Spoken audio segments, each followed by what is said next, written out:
So here we have our summertime setting, 15 degrees on the room thermostat, and all we need is hot water. And as we can see, the valve is opened because terminal 5 is a permanent live, terminal 6 is hot water on. So it's going into here and into the cylinder stat, out the cylinder stat to the brown wire of those. So on these junction box, you always remember that to power up the heating zone valve, you need voltage on 4. And if you want the hot water or the other zone, you power up on 8.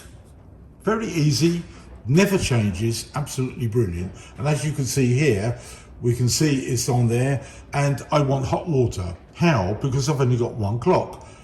So if we press the override, this motor has gone so far, and then finally it'll do the last trip to the micro switch.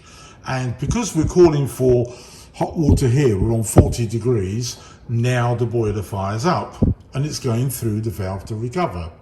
And then when we turn the thermostat right up to the top, it normally will then switch off at 60, which is fine. But we're just going to press the override and bring it back into auto. And then once that micro switch disengages, the Nest will go into smart control instead of manual, and that's it. But as you can see, it's still open and the heating valve, or zone 1, is closed. So now if we select central heating,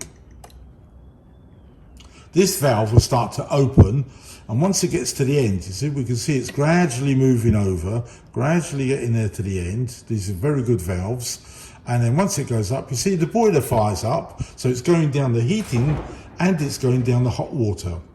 Now if somebody turns the heating off,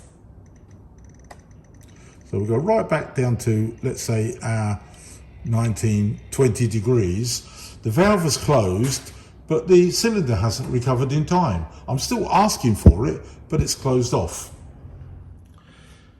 Continuing from the last video where we found that because Nest only has one clock but 2 zones, because of 5 and 6 on the connector block, this valve opened to about 90% and stayed on.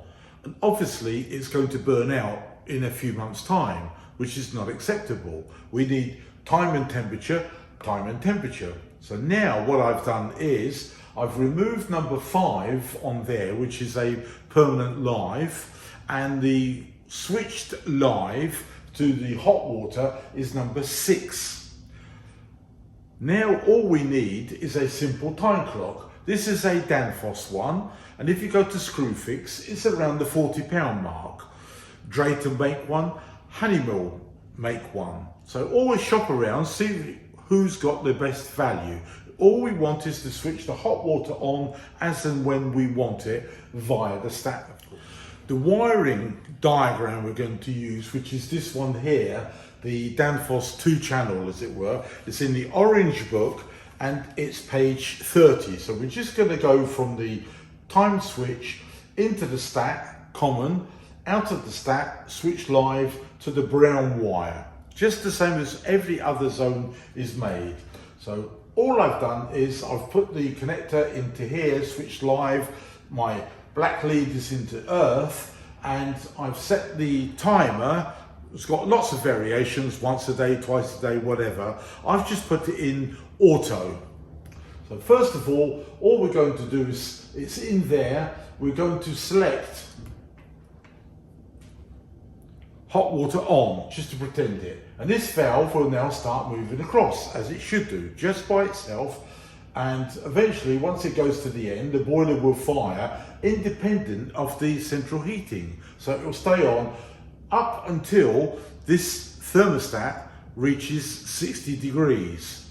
So if we put it back up to the top on somewhere around 60, it's about here, you can see the valve is now closing and the boiler goes to sleep. Highly efficient, highly economical.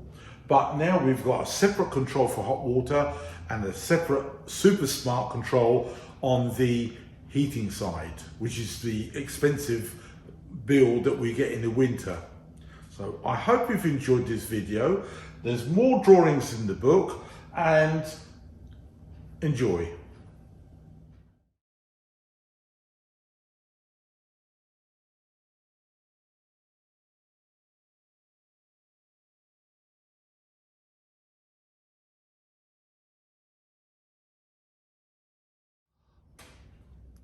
I just wanted to show you a nice close-up video that we can see the voltages and the programmer. So we're on channel 1, it's only got one channel, on automatic.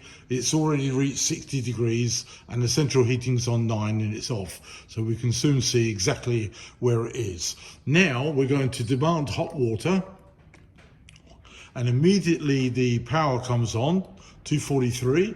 And the valve is now moving across just by itself. We just have to help it along, and the boiler has fired up.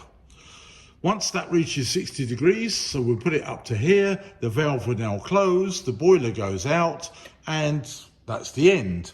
Very simple, very easy, and highly recommended way of doing it.